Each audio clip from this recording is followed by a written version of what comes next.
सुप्रभात बच्चों। बच्चों, आज हम पढ़ेंगे अपने पाठ्य पुस्तक से पाठ 12 कंचा नामक पाठ। बेटा, इसके लेखक हैं टी पद्मनाभन। इस कहानी में बेटा लेखक श्री टी पद्मनाभन ने बाल जीवन का सुंदर चित्रण किया है। कैसे एक बालक अपने खेलने के सामान बाकी अन्य चीज़ों से ऊपर रखता है और किसी भी कीमत पर खोना नहीं चाहता। अप्पू हाथ में बस्ता लटकाए नीम के पेड़ की घनी छाया से गुजर रहा था। वह सियार कौवे की कहानी का मन ही मन मजा ले रहा था। वह चलते चलते एक दुकान पर पहुंचा, जहां अलमारी में कांच में कंचे रखे थे। कंचे सफ़ेद गोल बड़े आंवले जैसे दिख रहे थे। वह कंचे को देखते देखते उसमें खो गया। वह कंचों में खो जाता है। वह कंचे लेना चाहता है, वह उन कंचों को लेना चाहता है, लेकिन स्कूल की घंटी सुनते ही दौड़ पड़ता है। तभी स्कूल की घंटी बजती है और वह स्कूल की तरफ दौड़ पड़ता है। स्कूल में देरी से आने पर वह सबसे पीछे बैठा। स्कूल में जो देरी से आता था उसे सबसे पीछे बैठना पड़ता था, तो वह भी स्कूल में देर से आने के कारण सबसे पीछे बैठा। उसके सहपाठी, उसके साथ जो पढ़ने वाले थे, रामन, मल्लिका, अम्मू, वे सब आगे बैठे थे। जॉर्ज, जो उसका सहपाठी था, आज बुखार होने के कारण स्कूल नहीं आया था। जॉर्ज को आज क्या था? बुखार था, इसलिए वह स्कूल में नहीं आया था। वह उसके बारे में सोचने लगा, क्योंकि वह कंचे का अच्छा खिलाड़ी था। जो जॉर्ज था वह कंचे खेलने में बहुत अच्छा था, वह कंचों का खिलाड़ी था। मास्टर साहब उस समय रेलगाड़ी के बारे में पढ़ा रहे थे, परंतु अप्पू का ध्यान पढ़ाई में नहीं था। मास्टर जी रेलगाड़ी के बारे में पढ़ा रहे थे, लेकिन अप्पू का ध्यान उस समय पढ़ाई में नहीं था। वह अभी भी कंचे के बारे में सोच रहा था। जब मास्टर जी रेलगाड़ी के बारे में पढ़ा रहे थे, तो वह तब भी कंचों के बारे में सोच रहा था। इतने में ही उसे एक चाक का टुकड़ा आ लगा और वह खड़ा हो गया। यानी मास्टर जी ने उसकी तरफ चौक फेंका और वह खड़ा हो गया। मास्टर जी उसके पास आकर डांटने लगे। मास्टर जी उसका चेहरा देखकर समझ गए कि उसका ध्यान कहीं और था। उन्होंने अप्पू से प्रश्न पूछा, जिसका जवाब वह नहीं दे पाया। क्यों नहीं दे पाया? क्योंकि वह तो क्या था? कंचों की दुनिया में खोया हुआ था और मास्टर जी जो पढ़ा रहे थे उसमें उसका ध्यान था ही नहीं, इसलिए वह उस प्रश्न का जवाब नहीं दे पाया। मास्टर जी ने उसे बेंच पर खड़ा कर दिया। सभी बच्चे उसकी हंसी उड़ा रहे थे। जब सभी बच्चे उसकी हंसी उड़ा रहे थे तो वह रोने लगा।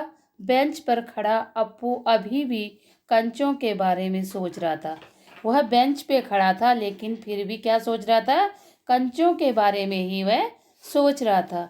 वह सोच रहा था कि जॉर्ज के साथ वह कंचे खेलेगा। बेंच में खड़ा खड़ा वह यही सोच रहा था कि वह जो जॉर्ज उसका मित्र है, उसके साथ वह कंचे खेलेगा। जॉर्ज के साथ वह दुकान के पास जाएगा। मास्टर जी अपना घंटा समाप्त कर चले गए। जैसे ही मास्टर जी की घंटी समाप्त हुई और वे चले गए, अप्पू तो अब भी यही सोच रहा था कि कंचे कैसे लिए जाए। तब भी अप्पू का ध्यान कंचों में ही था, बस वो कंचों को लेने के बारे में सोच रहा था। मास्टर जी ने सब बच्चों को फीस भरने के लिए कहा कि सभी बच्चे अपनी अपनी फीस जमा करके आ जाइए। सब बच्चे अपनी फीस भरने क्लर्क के पास चले गए। मास्टर जी के कहने पर अप्पू भी बेंच से उतरकर फीस भरने के लिए गया। यानी वो भी स्कूल की फीस लाया था और फीस भरने के लिए वह चला गया। बच्चे एक एक करके फीस भरने लगे। ज़्यादातर बच्चों ने फीस भर दी, लेकिन अप्पू अभी भी कंचे के बारे में सोच रहा था। अभी भी उसका ध्यान कंचों में ही था। घंटी बजने पर सभी बच्चे कक्षा में आ गए। जैसे ही घंटी बजी, सभी बच्चे फीस जमा करके वापस अपनी कक्षा में आ गए। शाम को इधर उधर घूमता रहा, यानी अप्पू ने क्या करा, फीस जमा नहीं की और जब घर आया तो घर में शाम को इधर उधर घूमता रहा। मोड़ पर उसी दुकान पर पहुंचकर वह शीशे के जार में रखे कंचे देखने लगा। वह उसी मोड़ पे गया और दुकान पर जो शीशे के जार में कंचे रखे थे उन्हें देखने लगा। उसने अपनी फीस के 1 रुपये 50 पैसे यानी 1.5 रुपये में से उस दुकानदार से कंचे खरीद लिए। जो उसके लिए फीस के पैसे थे 1 रुपये 50 पैसे, उनसे उसने दुकानदार से कंचे खरीद लिए। जब वह कंचे लेकर घर आ रहा था तो रास्ते में कंचे देखने के लिए जैसे ही कागज की पुड़िया को खोला, अब वो कंचों को देखना चाहता था और कंचों को देखने के लिए उसने वो पुड़िया खोली जिसमें कि कंचे थे। तो वह पुड़िया खोलते ही सारे कंचे बिखर गए। अब वह उन्हें चुनने लगा, वो वहाँ पर उन्हें चुनने लगा, यानी इकट्ठे करने लगा। अपनी किताबें बाहर निकालकर कंचे बस्ते में डालने लगा। किताबों को उसने बैग से बाहर निकालकर और जो कंचे थे उन्हें वह बैग में डालने लगा। वह उसे चुनने लगा, तभी एक गाड़ी आई और वहाँ रुक गई। जैसे ही वह सड़क पे कंचे चुन रहा था तभी एक गाड़ी आई और वहाँ पर रुक गई, खड़ी हो गई।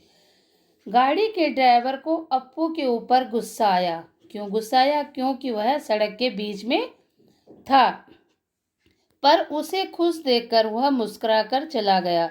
जब उन्होंने देखा कि अप्पू कंचों में खुश हो रखा है तो उसे देखकर वह चला गया। अप्पू जब घर पहुंचा और माँ को कंचे दिखाए तो माँ इतने सारे कंचे देखकर हैरान हो गई। जब माँ ने वो उसके साथ बहुत सारे कंचे उसके पास देखे तो माँ हैरान हो गई। अब उन्हें बताया कि वह फीस के पैसों से यह कंचे खरीद लाया है। उसने माँ को बताया कि जो पिताजी ने मुझे फीस के लिए पैसे दिए थे मैं उनसे कंचे ले आया। माँ ने कहा कि आप खेलोगे किसके साथ?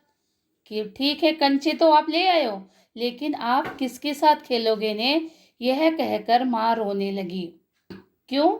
क्योंकि उसकी एक बहन थी, अप्पू की एक बहन थी मुन्नी, जो अब दुनिया में नहीं रही थी। अब अप्पू ने माँ से पूछा कि आपको कंचे अच्छे लगे? माँ उसकी भावनाओं को समझ गई और हंसकर बोली, अच्छे हैं। तो बेटा, ये तो था इस पाठ का सारांश।